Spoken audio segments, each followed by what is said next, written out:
Iran's vice president has confirmed the country's president and foreign minister have died in a helicopter crash. The pair were returning from a visit to a dam on the Aras River, which forms the Iran-Azerbaijan border. According to the Iranian state media, the helicopter carrying them made a hard landing after it got into difficulties while travelling in heavy fog.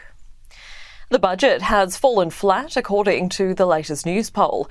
A record low number of people are describing it as good for the economy. Some believe it will add to inflation. The polling shows despite a tax cut, rental assistance and a $300 energy subsidy, Labor's primary vote lifted just 1 point to 34%. It's trailing the Liberal Party, who fell by 1 point to 37%. On a two-party preferred, Labor remains in the lead, 52% to 48%. More than 500 of the worst alleged domestic violence perpetrators in New South Wales have been charged as part of a statewide compliance crackdown.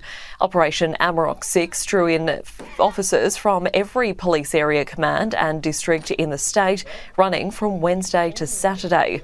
It's the latest way the state is working to stamp out domestic and family violence following proposed changes to bail laws. WikiLeaks founder Julian Assange is set to find out his fate tonight when the British High Court meets to decide the outcome of his appeal case. The United States has been pursuing the prosecution of Assange since WikiLeaks released hundreds of thousands of classified US military documents in 2010. Mr. Assange faces 17 charges under the Espionage Act and 1 charge of misusing a computer. If convicted, he could face up to 175 years in prison, but not the death penalty after the US provided assurances to the British High Court. Supporters of Assange believe the prosecution is an assault on journalism and free speech. Anthony Albanese has backed calls for an age limit on social media in a bid to protect children's mental health. The Prime Minister joins state leaders in New South Wales, Queensland and Victoria in supporting tougher regulation around underage social media use. Labor has pledged $6.5 million towards an age verification trial, as well as launching a joint inquiry into social media platforms. The Australian Defence Force is ready to fly in to help Australians trapped in New Caledonia.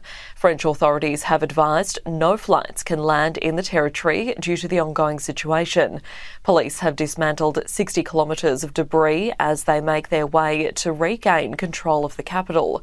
Clearing the area could still take a number of days. At least 6 people have been killed, while many have been left without access to medicine and food. And you can now subscribe to stream Sky News channels and shows anytime for $5 per month. Visit skynews.com.au/stream.